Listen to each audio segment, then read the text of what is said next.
Ask Tony Tuesday time. We're back with Ask Tony Tuesday. If you haven't got a clue, Tony's got the answer for you. How are you today, Tony? Good. How about you?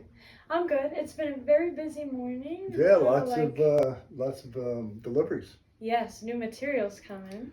Yeah, we're running out of room. Stay tuned on Yeah. our Instagram and Facebook. We got a lot of new stuff. All right, I have 2 questions for you today, as always. Okay, First question of the day, are you ready? I'm ready. Is there a place where I can look at our inventory online? We just talked about inventory. Right? Yeah. So we're gonna have to put that on there as well.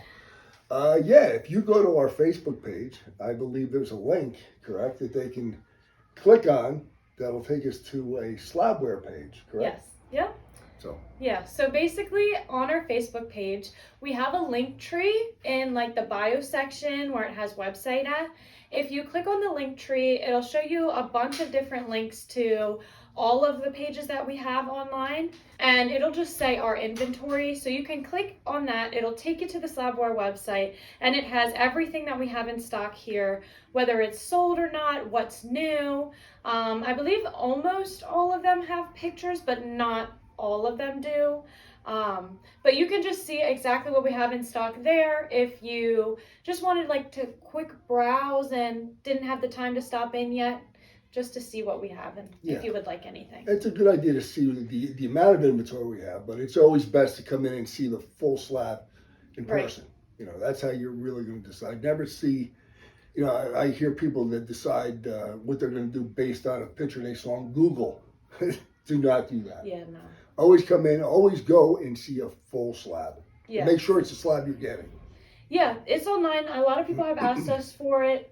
So we had finished it not that long ago.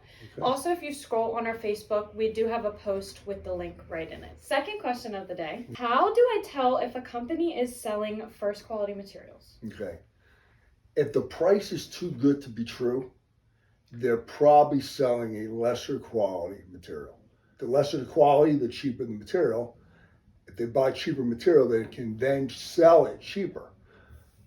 But a way a customer can look at it is if you look at the slab and you feel the surface and it feels like very pitted, then it's not polished well enough. So cheaper. Sometimes you'll get a material like a lot of the level ones, they're supposed to be very consistent. But if you see it has a softball size, what they call a spall, like a softball size mark that doesn't look like the rest of the slab, like sometimes it'll be a brown mark or a black mark, and people call them imperfections, but they're in the stone. It's not really an imperfection, but it's not something you'd want in the center of your countertop. Right. So those are always sold as seconds because, nobody here wants, you don't want a softball size or sometimes beach ball size black circle in the middle of your island. Right. But of course the slabs are cheaper. And what happens is guys will buy those commercial quality materials and they think they're saving money. They are spending less money on the material, but now you have to cut around that. Unless somebody wants that, you got to cut around it. So I never bring that in because we do some commercial work, but the majority of what we do is residential. I can't see anybody wanting that in their house. Right. So we have to cut around it.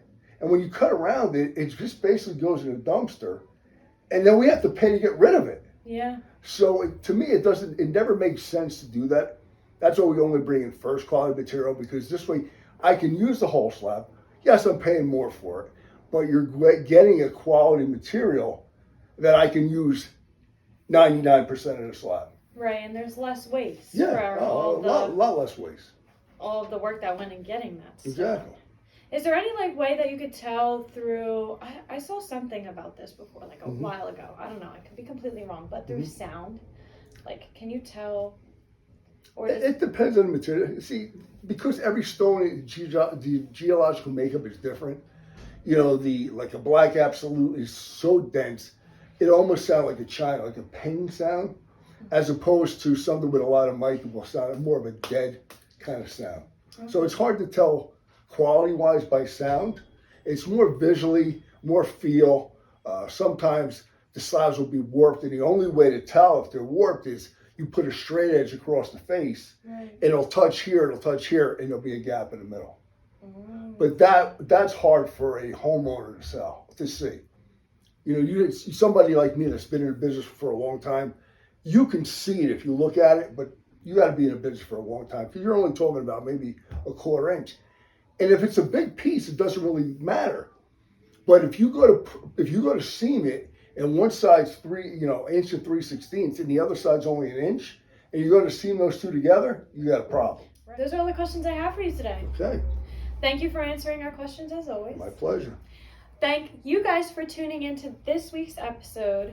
Make sure if you do have any questions to let us know. We will feature it in another episode of Ask Tony Tuesday. Thanks again for tuning in this week, guys. We hope you guys have a wonderful rest of your Tuesday, and we will see you again next week.